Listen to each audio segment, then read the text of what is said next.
Welcome to the 2012-2013 Intramural Sports season. My name is Ben Smith. I'm the coordinator of Intramural Sports here at Virginia Tech. Along with me today are the two Intramural Sports graduate assistants, Morgan Fradley and Jeff Feldhaus. As captains, it is your responsibility to share all the information presented in this video with your teammates. You can actually send them the YouTube link so they can view the video on their own time. Also, under each sport on our website is the captain's information sheet. Make sure you review this prior to season play. The Intramural Sports program follows a game time is forfeit time policy. This means that if you don't have the minimum number of players required to start your game at the assigned game time, you will not be able to play that game. We suggest that all captains inform their teammates to arrive no later than 15 minutes before game time to ensure your team will be able to play. Hold on, guys. It's 5:30. Game time's forfeit time. Unfortunately, Maroon, you guys don't have enough players, so that means Orange, you're going to get the win. We have the rest of our team. They're parking right now over there. You can see them walking. I mean, my guys want to play, so we can wait for them to show up. We can't do that. Unfortunately, if we hold back this game, it's going to hold back the rest of the games. So, Maroon, you're going to have to default. Orange, you're going to get the win. It won't count officially as a game, but you guys have the field. You can scrimmage, play around until the next game starts. Want to play? Yeah, we'll just play. As part of your team's registration fee, you paid a $20 forfeit bond. If your team plays all your regular season and playoff games without forfeiting, you will be able to request a full refund of this $20. Any team that has at least 50% of the required number of players on site at game time, but not the minimum required to start, will default that game. A default counts as a loss for that team and a win for the opposing team. During regular season, all teams are allowed one default without penalty. A second default during the regular season counts as a forfeit. A team with fewer players than required to default will forfeit their game at game time. Any team forfeiting during the regular season will have to pay a $20 forfeit bond reinstatement fee by 5 p.m. the second business day after the forfeit in order to stay in the league. For instance, a team forfeiting Monday night at 7:30 p.m. must pay the $20 forfeit bond reinstatement fee by 5 p.m. on Wednesday. This fee cannot be paid online, but must be paid in person in 142 McComas Hall. Any team that forfeits during the playoffs will be ineligible to receive a refund of their $20 forfeit bond. Any team that defaults during the playoffs will be eligible to receive only $10 of their $20 forfeit bond. Teams forfeiting or defaulting during the playoffs are eliminated from the playoffs, including the beginner playoff divisions. A team may call in a default no later than 3 p.m. on the day of their game by calling 540-231-8297. This will keep a team from having to show up to the game site with at least 50% of their team present, but will be treated as any other default. Again, the best thing you can do to ensure your team doesn't forfeit or default is tell them to be at the game site no later than 15 minutes before game time. Don't forget, Game time is forfeit time! Once your team has arrived at the game site for your game, you and your teammates will need to check into the game with our intramural scorekeepers. These individuals are wearing bright green shirts, and there will be one station at each field of play. Your teammates can check into the game by presenting their Hokie passports to the scorekeeper and notifying him or her of your team name. No ID, no play. So make sure your teammates bring their Hokie passports. The scorekeeper will scan your teammates' Hokie passports and ask them if they agree to the assumption of risk. All intramural participants must agree to the assumption of risk before they will be allowed to participate. The assumption of risk can be found online for review at recsports.vt.edu/intramurals/policies. As captain, prior to the game ending, it is your responsibility to ask an intramural supervisor to see who has checked in for your roster that game. Intramural supervisors will be wearing navy blue polos or jackets. If you do not verify your roster prior to the end of the game, all of your team's players may not be successfully added to your roster and thus may be ineligible for future games. Again, The responsibility to verify your roster falls on you as the captain. The following individuals are eligible to participate in intramural sports: students who have paid their rec sports fee, faculty and staff, including employees with wage ID cards, CRC employees who have a Virginia Tech issued CRC ID, and individuals with a Virginia Tech issued campus ministry ID. When the scorekeeper checks your teammates into the game, our system will notify the scorekeeper immediately if an individual is not eligible. In those situations, a supervisor will be called to discuss the situation with both the individual and you as the captain. If you and the individual believe that he or she should be eligible, the supervisor can allow him or her to participate, but under the agreement that if that individual is not eligible, your team will forfeit the game and you will be required to pay the $20 forfeit bond reinstatement fee to continue in the league as per the previous discussed forfeit policy.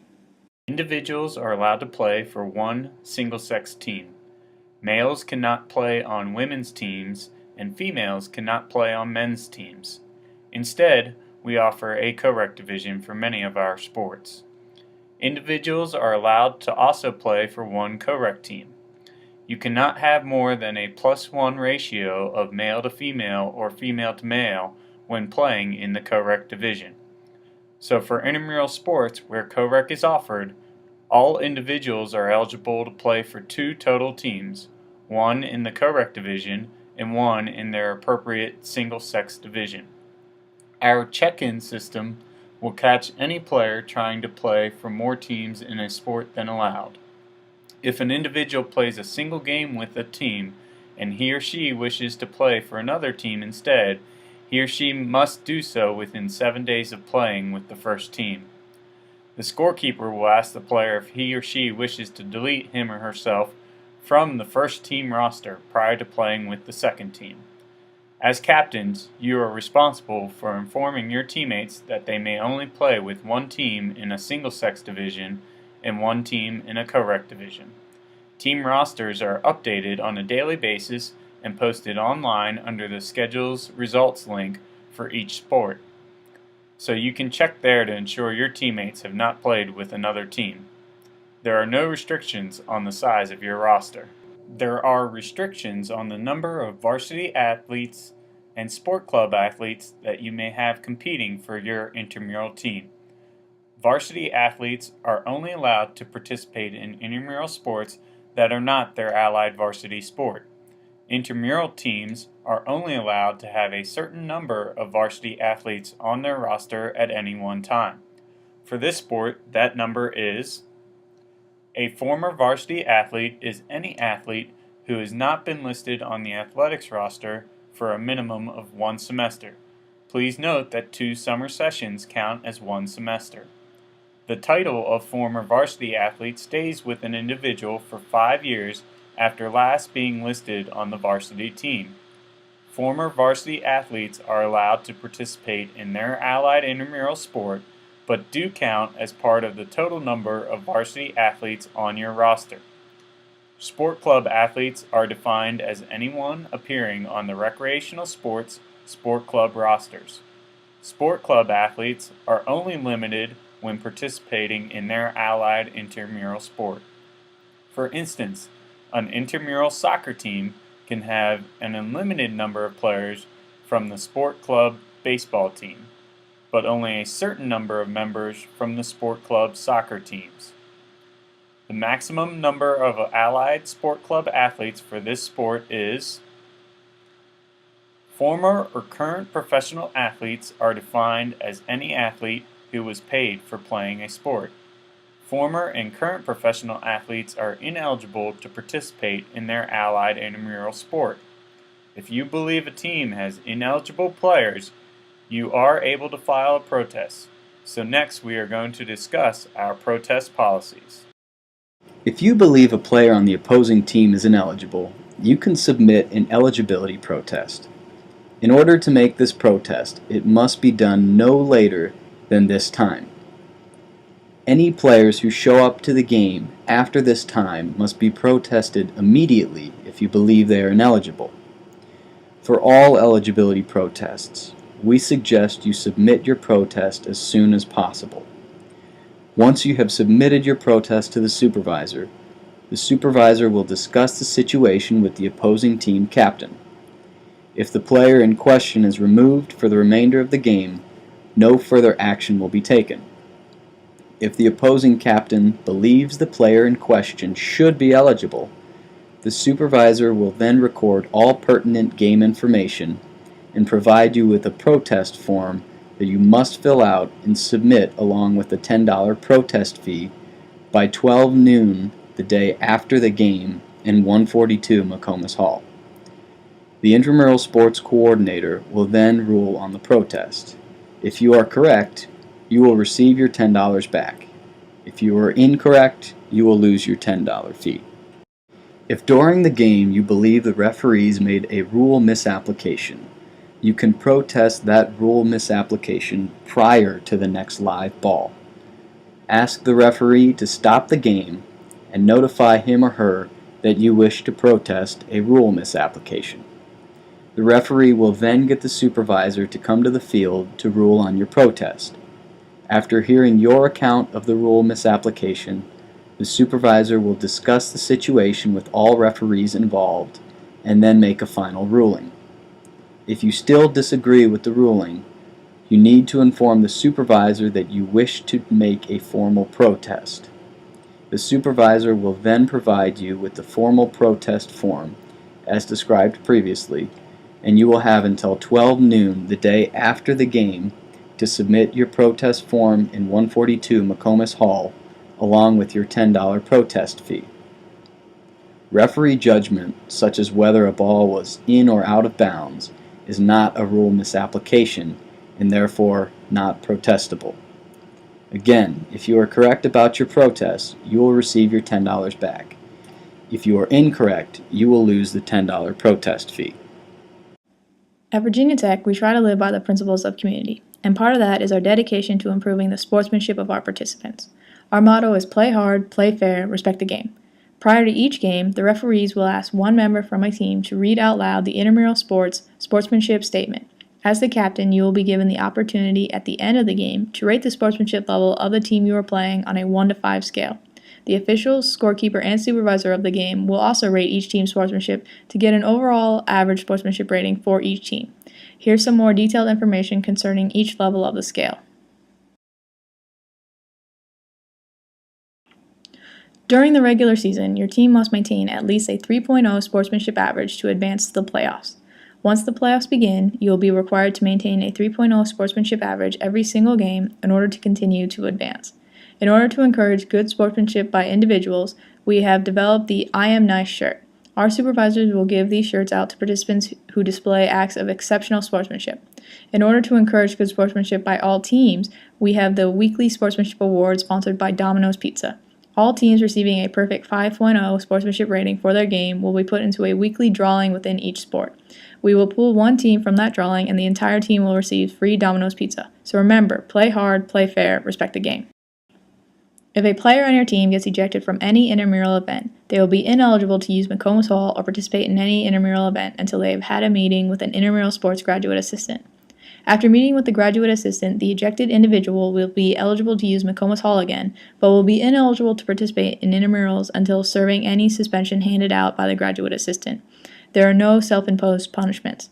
Any player who participates without serving their suspension after being ejected will be considered an ineligible player and will cause your team to forfeit any and all games he or she participates in and be subject to the previously discussed forfeit policies. On the Thursday following the end of registration, teams that have been scheduled into the league will receive their regular season schedule. If the team is satisfied with its scheduled times, it does not have to do anything but show up to the game site 15 minutes before its scheduled game times. If a team needs to make a change to its schedule, be aware that we do not change individual games, but entire schedules. For example, if you are scheduled to play on Thursdays at 6:30 p.m., and your team has a conflict with the second Thursday game, we do not change just that game, but would change all of your game times. Teams needing to make a change have until 8 a.m. on Friday after receiving their schedule to submit the scheduled change request form located on the IM Sports Captain Scholar site. Teams will not be able to request a change after 8 a.m. on Friday and will be required to play as scheduled. Please note that we can only make a schedule change if we have requests from multiple teams within a division and if the requests of the teams can be matched. After regular season games are complete, all teams will be eligible to participate in the playoffs as long as they have not forfeited out of the league without paying the forfeit bond reinstatement fee and as long as they have maintained the 3.0 average sportsmanship rating across all regular season games. Most intramural sports will have advanced and beginner playoff levels. The champion of the advanced playoffs will receive the current year's intramural champion t-shirt. The champion of the beginner playoffs will receive an intramural sports t-shirt. For 9-on-9 soccer, flag football, volleyball, 5-on-5 basketball, intertube water polo, and softball, we will also have an intermediate playoff level. In those sports, the champion of the intermediate playoff level will receive an intramural sports t-shirt, and the beginner level playoffs will be split into groups of 4 where teams will get the opportunity to play 2 games as long as they don't forfeit or default. In those sports, there are no t-shirts awarded for the beginner playoffs. Although there are no limits on roster size, there are limits on the number of champion t-shirts that will be awarded. For this sport, that number is: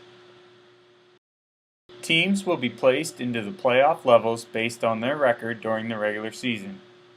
Teams will have an option of filling out a playoff conflict sheet prior to the scheduling of playoffs to notify the intramural sports program of days and times they have conflicts. On these conflict sheets, teams will also be able to request placement into the advanced or beginner level playoffs. Requests for the intermediate level playoffs will not be accepted. All requests for the advanced playoffs will be honored. All requests for the beginner playoffs may not be honored. Please note that we do not use your original conflicts submitted when registering the team. You must submit a playoff conflict sheet or be ready to play whenever scheduled. Playoff brackets will be updated every business day and posted online by 1 p.m. As playoffs progress, teams should be prepared to play back-to-back days, and possibly multiple games in a single night. No times will be given out over the phone, as all times will be available for viewing online. In situations where 2 teams are set to play in the playoffs, but a time cannot be found that fits both teams, teams may have to play during a time originally submitted as a conflict in order to advance in the playoffs. Now let's talk about some sport-specific rules. All dodgeball matches are played between teams of 6, with the minimum number of players to start being 4. In co-rec, teams may start with a gender ratio of 2-2, 3-2, or 3-3. A contest consists of best 3 out of 5 games. Games will end when all players of one team are in jail or at the end of the 6-minute time cap. A team wins by knocking all of the other team's players into jail or by having the least number of people in jail at the end of the 6-minute time limit. In the event of a tie, a 2-minute overtime period shall be played until a winner can be declared. Dodgeball is played on a gym floor with the basketball court and surrounding areas considered part of the playing area. The division line between teams will be the half-court line on the basketball court. Jail is located along the curtain on the team's side of the half-court line between the free throw line and the back wall. To start a game, players must line up behind the end lines of the basketball courts, touching the back wall. When the official blows the whistle, players may run and retrieve the balls. While a player may not cross the line to retrieve a ball, they may reach over the division line to get a ball, provided they do not touch the other side. The objective of dodgeball is to throw the ball at an opponent, striking them anywhere between the shoulders and feet. However, when throwing the ball at an opponent, a player may not step over the division line or hit a player in the head. The result of these violations is to go to jail. That said, should an opponent purposely move their head into the direction of the ball, they will be sent to jail instead. A player may not hold the ball longer than 10 seconds, otherwise the officials will send that player to jail. If a player struck by a ball manages to catch the ball, or the ball is caught by a teammate before the ball touches the ground, basketball hoop, or wall, then the player that threw the ball is sent to jail. However, should a thrown ball hit multiple players before becoming dead, all players hit are sent to jail. A player may block a thrown ball with another ball, provided they maintain control of the ball in hand the entire time. However, the deflected ball is still considered live and may still knock someone out should it hit them. A player may get out of jail when a teammate catches the ball thrown by an opposing player, when a teammate knocks over the opponent's jailbreak cone with a thrown ball, or when the other team knocks over their own cone. When a teammate catches a thrown ball, the person who has been in jail the longest will be released from jail. When a teammate knocks over the opponent's cone, the entire team is freed from jail. When the opponents knock over their own cone, the other team has the option of using the jailbreak cone or resetting it and continuing play. Cones may only be knocked over once per game. We understand that many intramural participants are competitive, but it is the responsibility of every player to play within the rules of the game and maintain proper sporting behavior. Any issues with sportsmanship will be dealt with by the officials or game administration. All intramural dodgeball games will be played in War Memorial Hall, Gym 141. Please be aware that there are parking restrictions on the drill field until 8 p.m. Please make sure you park in designated spots only. All games must be played using an intramural sports game ball. Non-marking shoes must be worn. All jewelry must be removed prior to play, with the only exception being medical alert bracelets, which must be shown to the intramural supervisor and then taped over. Teams are required to show up to the courts with their own jerseys. All teams are required to have a white jersey and a jersey of some other color, and all jerseys must be numbered from 0 to 99. T-shirts with marker numbers are fine. Intramural Sports will not provide jerseys or pennies for checkout. Any team who does not have the required jerseys will be subject to forfeiture of the game. In the event where the home and visitor desire to wear the same color for the game, the home team must change to their other color. In case of inclement weather, call 540-231-6060 to check the Intramural Sports hotline. This hotline will be updated after 4 p.m. each day. In situations where games start on a night and inclement weather comes, the supervisor on duty will make all decisions concerning game status and will update the hotline if he or she has to cancel games. Games canceled due to inclement weather during the regular season will not be rescheduled. At the end of each game, the team captain will nominate one person from the other team as that team's MVP for the game. At the end of the season, we will select one individual for each division, men's, women's, and co-rec, as the MVP for that division for that sport. That individual will be recognized at the end of the year award ceremony to be held at this time. We will also select one team per sport as the sportsmanship winner of that sport. Throughout the year, teams can earn points toward the Hokie Grail by filling in their Hokie Grail team information during registration. Throughout the year, Intramural Sports will send out surveys to participants to get feedback for our top 10 team names. Both the Hokie Grail winners and top 10 team name winners will be recognized at the awards ceremony.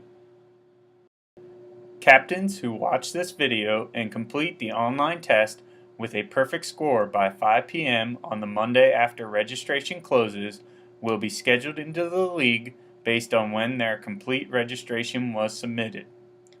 These teams will receive their schedule via email by 12 noon on the Thursday after registration closes.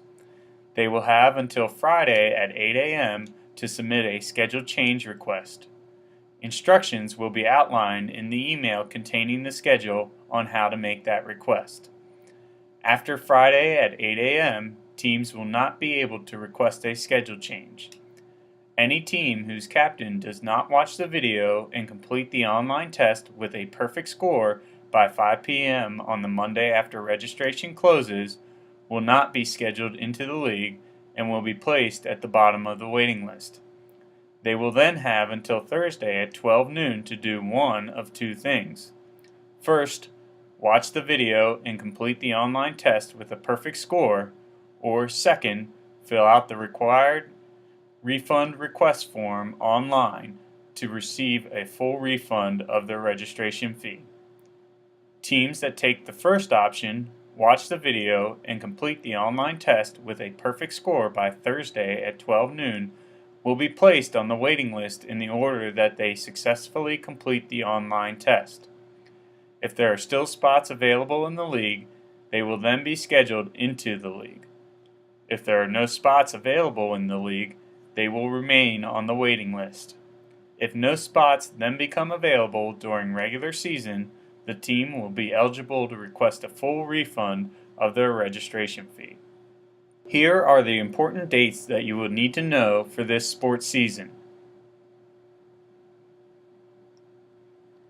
We suggest you review the captain's information sheet for this sport as posted online. Also, our overall program policy manual, as well as new policies for this year, can be found here.